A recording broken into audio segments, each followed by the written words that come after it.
El editorial de Roberto Ortiz.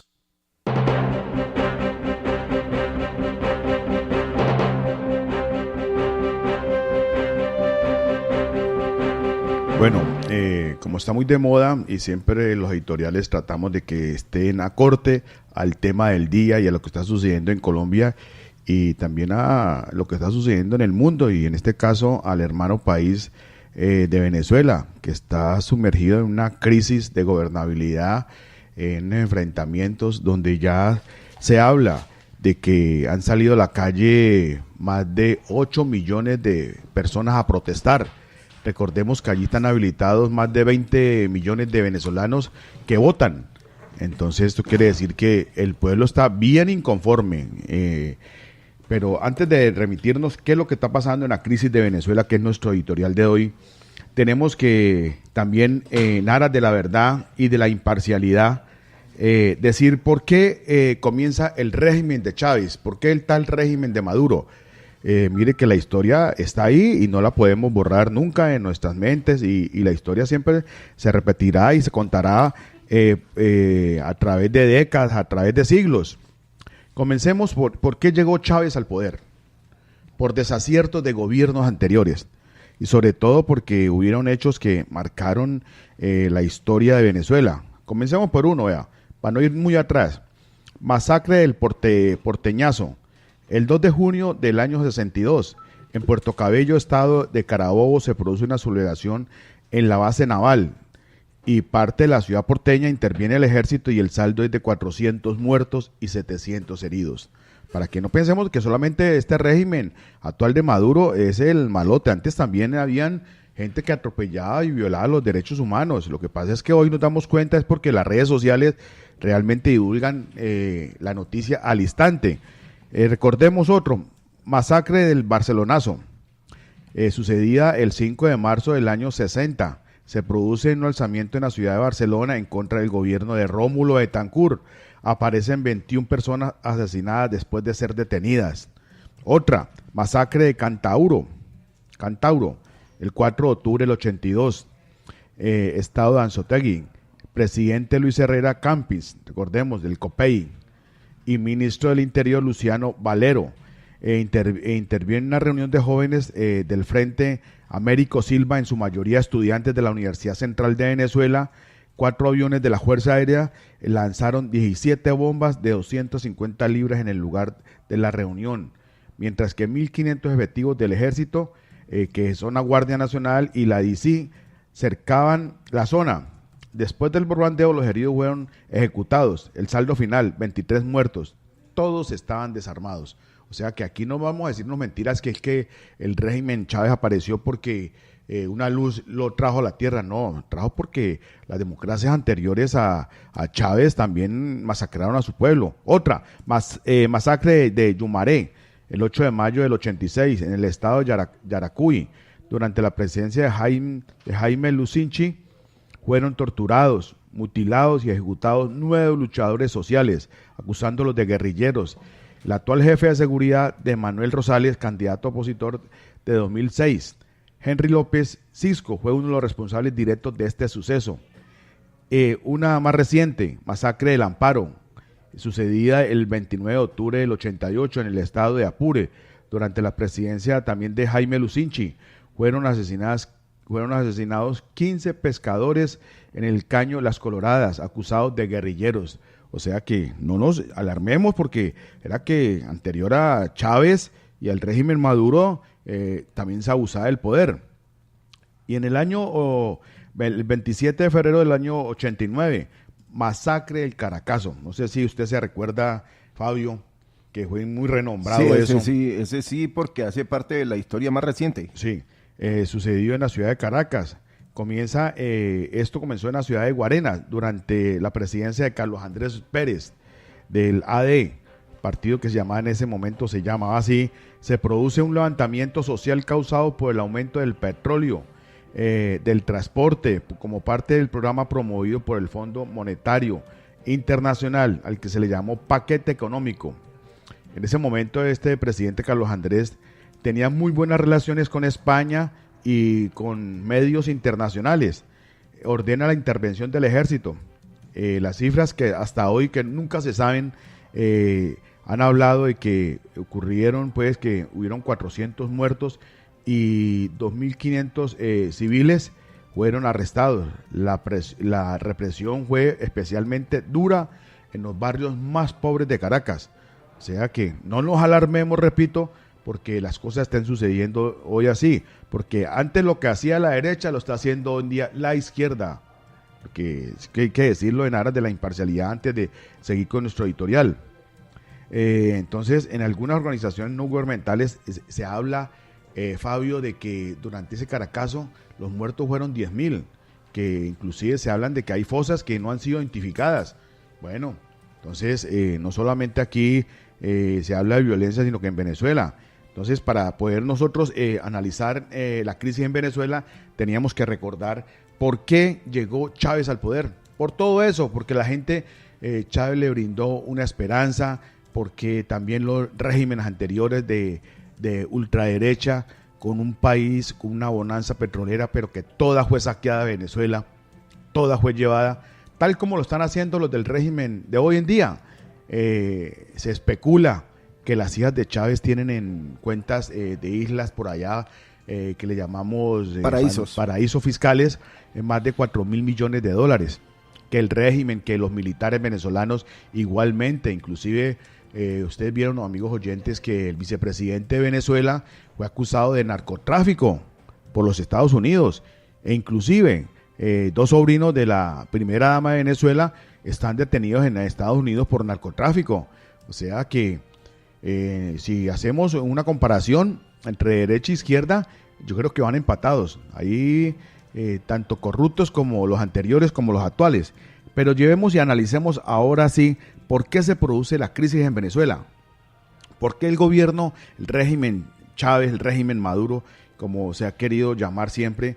Empecemos. El primer punto, miren, tiene que ver, porque en la época de Chávez, Chávez imponía todo y el precio del barril del petróleo estaba a $100.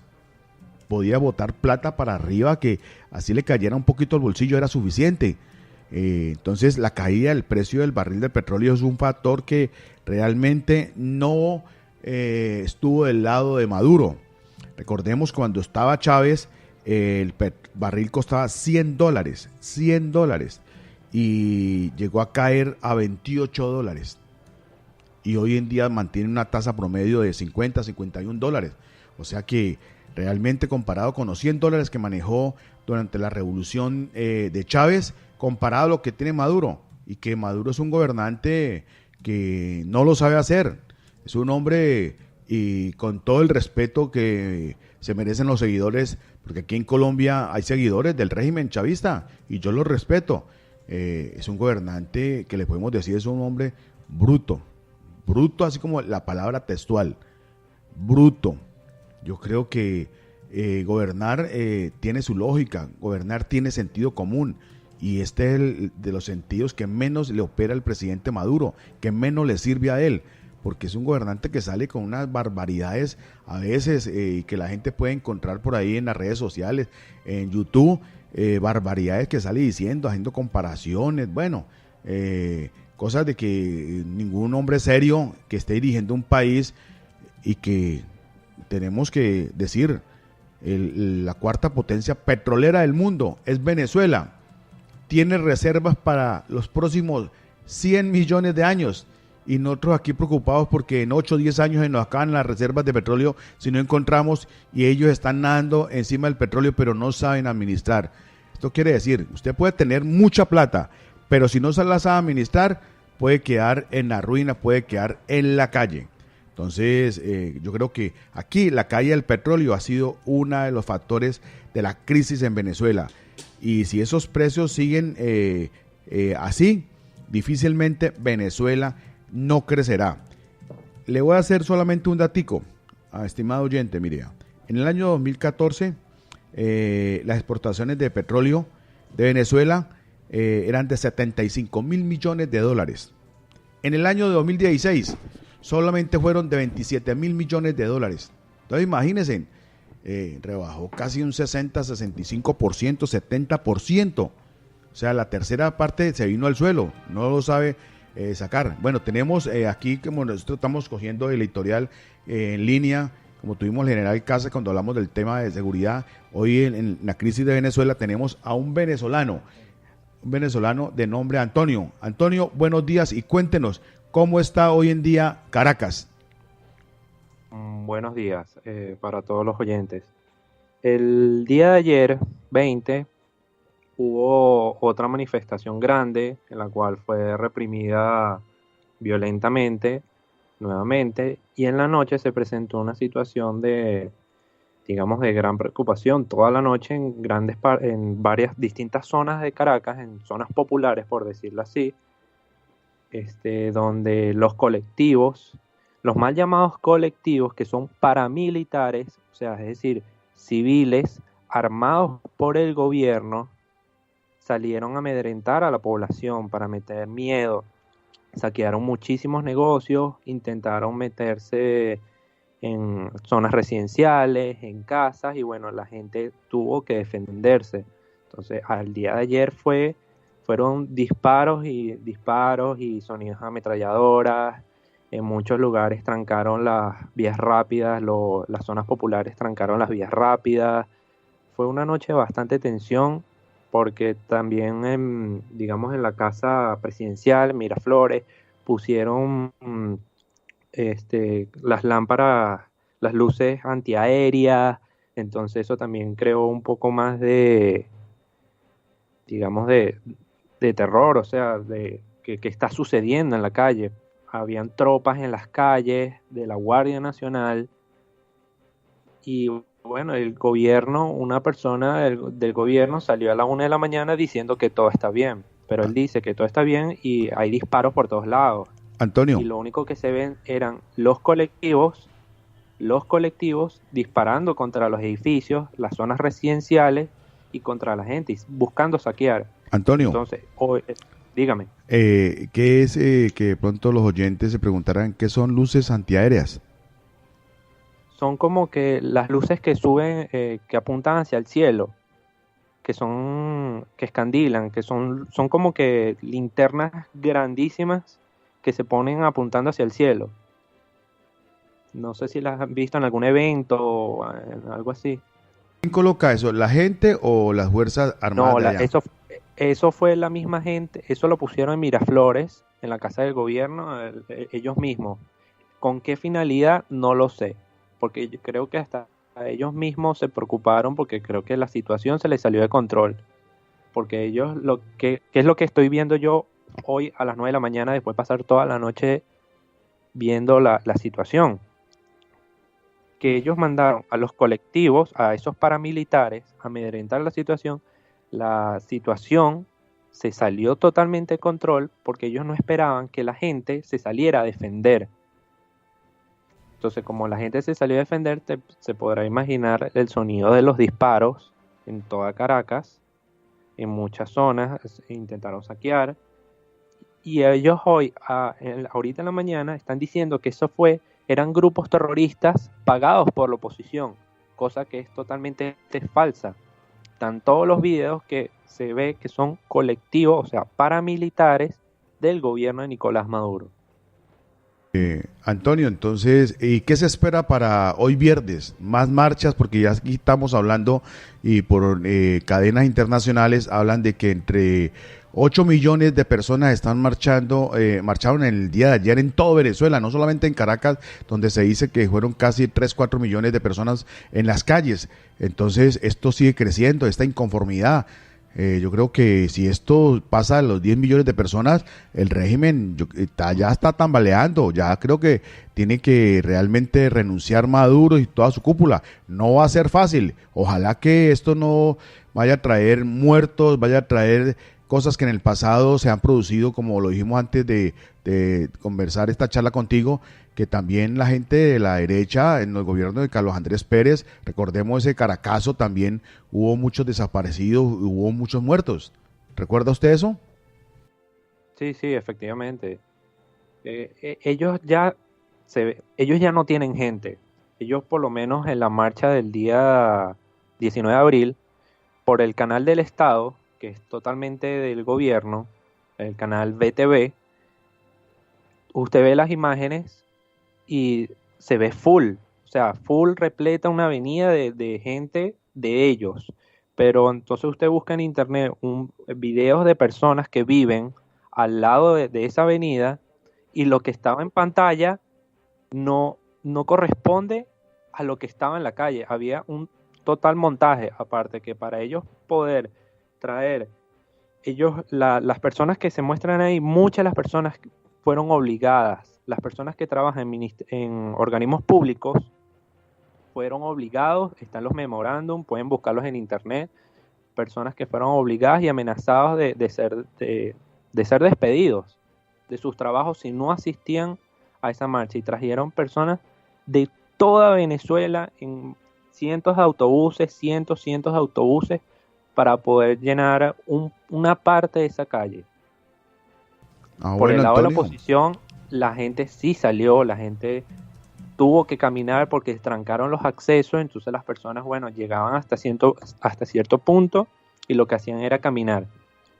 Por la pregunta que me decías, ¿qué iba a hacer hoy? Bueno, para hoy las personas de la Mesa de la Unidad, la oposición, convocaron una protesta en las urbanizaciones, o sea, por las zonas, por los barrios, por decirlo así, por todo el mundo, una protesta pacífica. Para el día sábado hay una marcha del silencio, todos vestidos de blanco, y vamos a ir a las sedes episcopales a ver si nos dejan llegar, porque ellos lo que no quieren es que la gente salga a protestar. Por eso es la violencia, la hazaña contra las personas que están protestando, y cuando agarran a la gente, los mismos policías, los mismos guardias pueden buscarlos en internet, pueden buscar los videos en Twitter, la violencia con la cual agarran a las personas, no importa si es una persona mayor, si es una mujer, lo agarran a golpes hasta dejarlo en el piso. Por lo menos el día de ayer se presentó una persona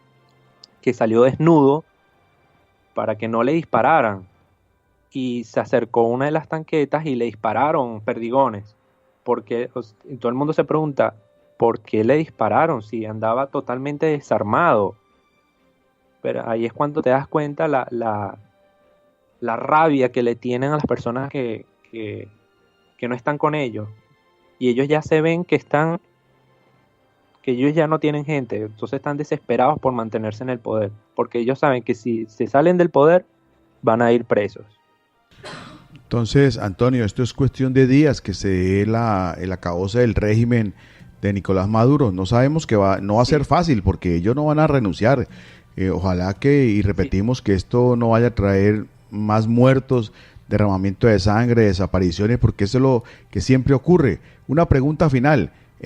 ¿Usted ya desayunó y qué le espera al almuerzo hoy? Porque se dice que allá escasean los alimentos y las medicinas. Bueno, todavía no he desayunado porque me ha costado desayunar con todas las noticias que está pasando aquí en Venezuela. Ahorita voy a ver qué desayuno. Yo, gracias a Dios, en mi casa somos varias personas que trabajamos, todos ganamos más de sueldo mínimo, por decirlo así, y bueno, nos alcanza para un poco de comida, más ayuda que recibimos de otras personas, pero otras personas de bajos recursos, mire, lamentablemente se están muriendo de hambre. Aquí el venezolano se está muriendo de hambre porque no tiene que comer. Póngase usted, el sueldo mínimo aquí en Venezuela son casi 50.000 bolívares.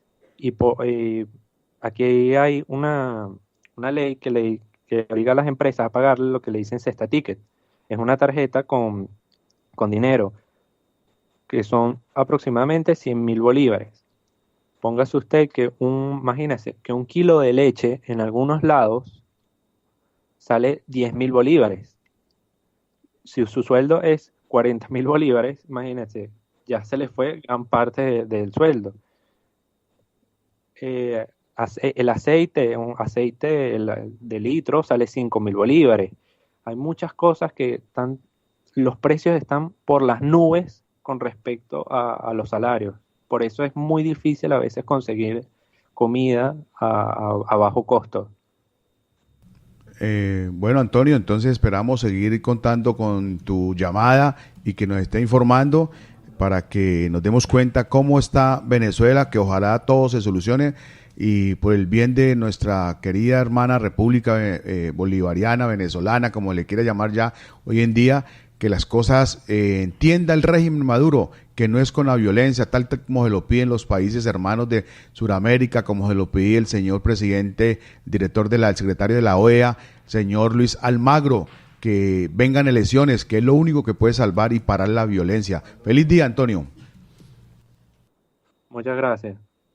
Bueno, entonces ahí ustedes escucharon de viva voz un venezolano que está ya al pie de la noticia, que ha venido colaborándonos con los informes en vivo y en directo desde Caracas.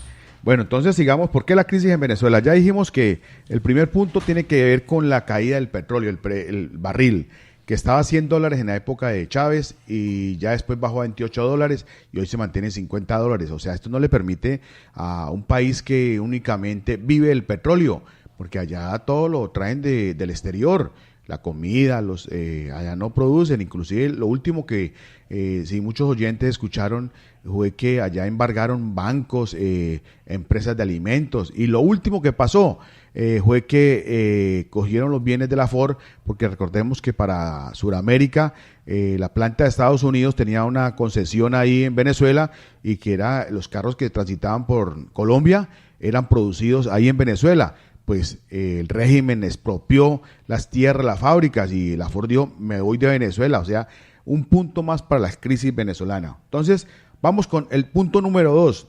¿Por qué la crisis en Venezuela? Mire, la plata, la moneda venezolana vale hoy nada. Nada, nada, nada. Vale menos que un centavo de dólar. Un ejemplo, en el año 2015, Fabio, $1 costaba 175 bolívares.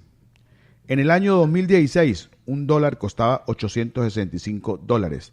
Pero hoy, año 2017, $1 cuesta casi $10,000, cuesta $9,975. O sea, que esto es gradual. A mitad de año, $1 puede costar $15,000. Y como lo dijo Antonio de Venezuela, mire, les pagan 40,000 bolívares. 50,000. 50,000. Pero un litro de leche, como yo le llaman, un kilo. El kilo de leche en polvo.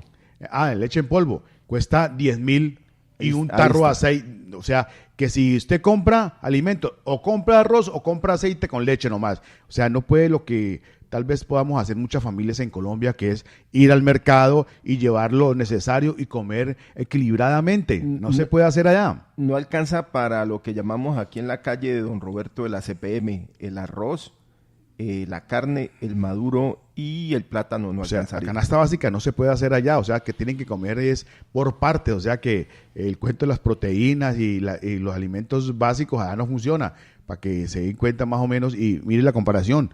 Hoy en día el dólar, usted va para poder conseguir un habitante de Venezuela, adquirir $1, tiene que pagar casi 10,000 bolívares, o sea, una moneda completamente devaluada, totalmente por el suelo. Entonces ahí tenemos que son unos puntos realmente que no le hacen bien a esta economía venezolana. Vamos al tercer punto. ¿Por qué la crisis en Venezuela?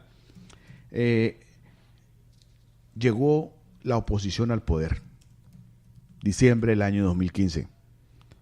Llegó la oposición que controló y controla casi el 65%. Eligió porque ya venía el descontento. La oposición democrática eligió 109 puestos en asamblea y el régimen de Maduro eligió solamente 55 integrantes, o sea, casi un 65-66% de la oposición se tomó lo que en Venezuela se conoce asamblea, aquí en Colombia es el Congreso. O sea, el poder comenzó a tambalear y como era obvio y ante las torpezas del régimen Maduro, comenzó a atacar, a desconocer la asamblea, comenzó a armarle triquiñuelas para que no pudieran legislar. Y recordemos que la oposición allá, que controla, repito, casi el 66% del poder legislativo, podía llegar a destituir ministros del régimen Maduro, podía autorizar reformas contrarias al régimen. Entonces, esto no le gustó al señor presidente Nicolás Maduro, ni a Diosdado Cabello, ni a todos los seguidores de la época, de la era de Chávez. Por eso armaron, y ustedes, amigos oyentes, escucharon que el Tribunal Supremo de Justicia, como decir aquí la Corte Suprema de Justicia en Colombia, comenzó y tumbó la Asamblea en una cosa que nadie entiende.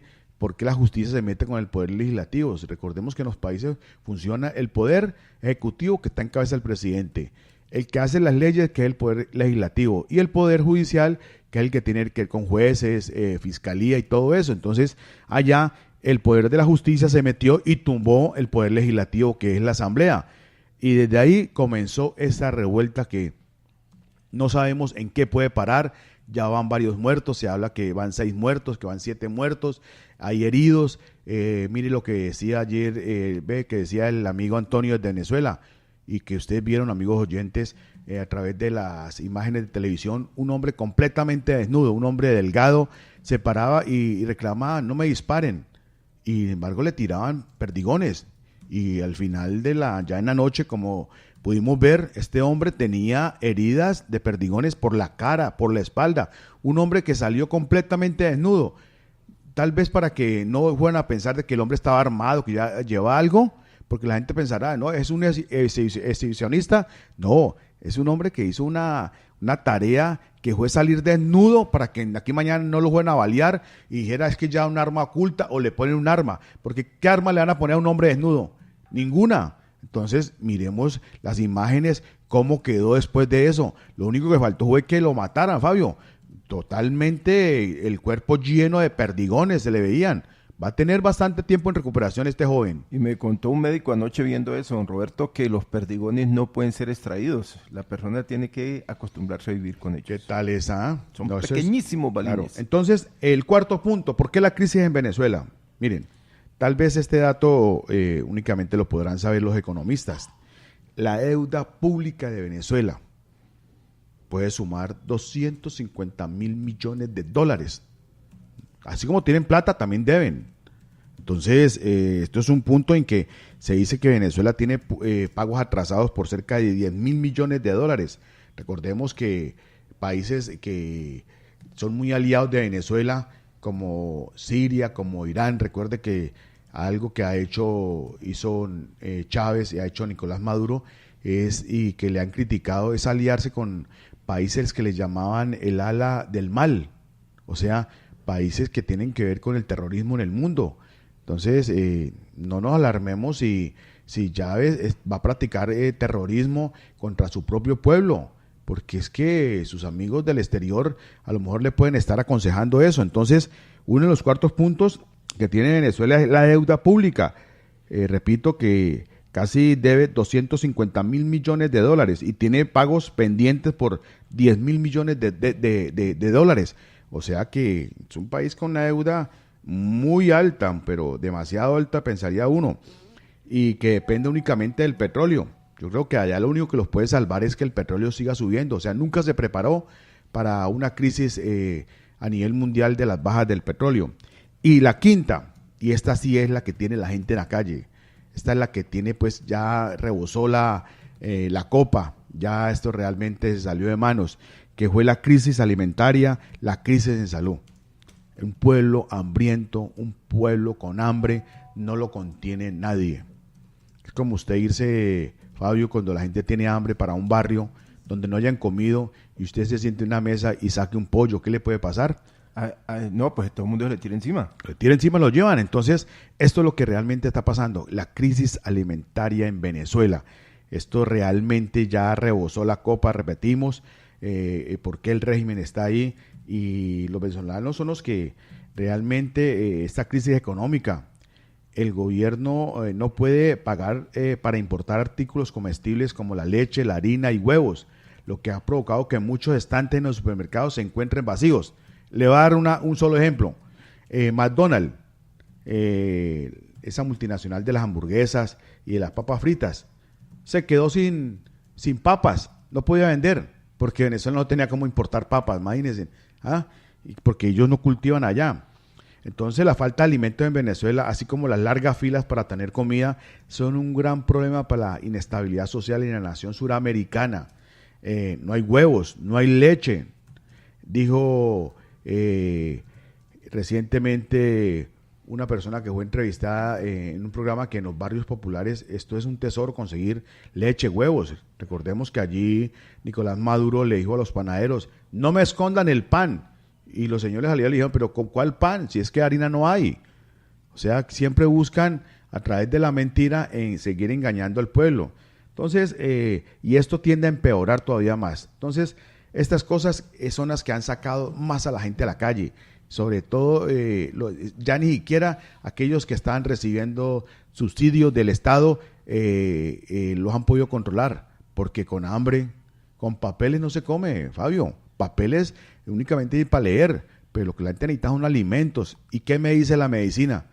Drogas que en la frontera, ahí en Cúcuta, un ejemplo, un medicamento podía costar en Colombia 10.000 pesos, allá podía costar 300.000, 400.000 pesos llevándola al Bolívar, pues. Entonces, realmente la situación se salió. Bueno, los oyentes me están escuchando y muchos dirán, bueno, pero ¿cuál es la salida para Venezuela? ¿Cuál es la salida para Venezuela? Miren, lo viene diciendo el señor Almagro, lo viene diciendo los países suramericanos, elecciones en Venezuela. Es lo único que puede contener. Ojalá elecciones limpias, no elecciones amañadas. Yo creo que la carta que firmaron como 11 países de Sudamérica, donde le pedían respeto por los derechos humanos, donde le decían a Nicolás Maduro que las protestas se deben permitir y las protestas pacíficas no se deben atropellar, cosa contraria. Allí vemos, según las imágenes que podemos ver por las cadenas internacionales, que a veces para el régimen lo hacen ilegalmente, transmiten a través de drones, a través de celulares, y realmente las redes sociales en esto han sido un apoyo para que nos demos cuenta de lo que es lo que sucede realmente en Venezuela. Entonces, el secretario Almagro, secretario de la OEA, ha sido objeto de burla y de críticas por parte de Nicolás Maduro, del régimen, de la canciller, que lo han tildado de payaso, que lo han tildado de metido, pero yo creo que la salida para Venezuela son las elecciones. Ahí no hay ningún otro camino que seguir. Entonces, pero a todo esto le podemos añadir lo siguiente, Fabio. Mire, cuando el Roberto, presidente Santos... Antes que avance, déjeme leerle los nombres de los 11 países para que vea que algunos que estaban con Venezuela antes ya no lo están. Léalo, Fabio. Aquí están los 11 países que son Argentina, que llegó a estar con él, fíjese. Brasil, que llegó a estar. Chile, le dejo uno de último que le va a gustar. Costa Rica, México, Paraguay, Uruguay, Perú y Colombia. Sí, ahí llama la atención porque al fin se sacudió el presidente Santos. Yo creo que también esto es llevado por la situación de la baja popularidad que tiene nuestro presidente, que ya ronda, me dicen por ahí, el 16% de imagen positiva y el resto entre negativa y regular. Entonces, y sobre todo que salió el presidente ayer a decir, yo le dije a Chávez que la revolución bolivariana hace 6 años le dijo, no podía seguir, que había fracasado, y con las que le salió Maduro, le dijo prácticamente, si lo voy a decir coloquialmente a usted, amigo oyente, le dijo, siga metiéndose en nuestros problemas y yo cuento los pormenores del convenio, del arreglo, en la negociación con la FARC. Ustedes que allá son un estado fallido, ustedes que allá la gente se ha venido para Venezuela, ustedes que allá tienen preparada una masacre contra los jefes que se han desmovilizado de la FARC. O sea, así textual, o sea, en castellano se lo digo a la gente. Le mandó un mensaje, no se meta en mi país, porque si no cuento cómo hizo usted la negociación con Venezuela. Y yo creo que Maduro fue el que realmente pudo acercar, pudo llevar a la mesa a las FARC, porque recordemos que en Venezuela habían campamentos ilegales, para allá eran legales, para nosotros eran ilegales, y la presión que ejerció Chávez, Nicolás Maduro, para que la guerrilla se negociara, porque si no se negociaba, realmente le iban a quitar como el combustible, la ayuda que podría brindarles Venezuela y Cuba. Y se habla de 4.000 hombres armados de las FARC, como ahora milicianos allá. Sí, entonces, vamos a ver que en todo esto hay personas que dicen, si Santos no sigue hablando es porque Maduro le pisó la manguera. Así. Vamos a ver qué respuesta tiene Santos, porque nos parece gravísimo. Porque si todo se hubiera hecho en forma legal, en forma contundente, no tiene por qué Nicolás Maduro estar amenazando al presidente Santos. Por el bien de Colombia, ojalá que esta negociación con la FARC se mantenga, que es lo ideal para que cese tanta violencia en el campo, para que los colombianos nos podamos reconciliar en algún momento, así la violencia en las ciudades no mermen, pero yo creo que eso es cuestión de tiempo, eso no se va a lograr en 1 año, 2 años. Aquí yo creo que se necesita es mucha voluntad, mucha paz urbana, que los gobernantes, tanto de capitales como de gobernaciones grandes, entiendan que hay que luchar por una paz urbana, que es el mecanismo que nos puede llevar a que las ciudades estén en paz, que los alcaldes sean capaces de enfrentar la criminalidad, que no les tiemble la mano contra el delito, que muchas veces, en vez de estar pensando en ferias, estar pensando que ir a montar en cicla cuando realmente hay problemas de fondo muy grandes, como es la tranquilidad de los ciudadanos. Entonces, hoy me quería referir a la crisis con Venezuela, porque es algo que realmente es de mucha actualidad y que Dios quiera no vaya a terminar en una masacre como lo hizo la derecha en años anteriores, donde masacraron a civiles. O sea, ¿en qué se diferencia la izquierda y la derecha hoy en día? Yo creo que unos porque se llaman de izquierda, otros de derecha, igualmente cometen errores, atropellos, asesinatos. Ojalá, por el bien de Venezuela, entienda el régimen que su tiempo se acabó, que convoque a nuevas elecciones y permita que la Asamblea, elegida democráticamente con 109 escaños y la oposición 55, que esta es la democracia y esta es la que rige en todos los países, que entiendan que no hay otra salida sino las elecciones en Venezuela próximamente, o el derramamiento de sangre va a ser muy grande.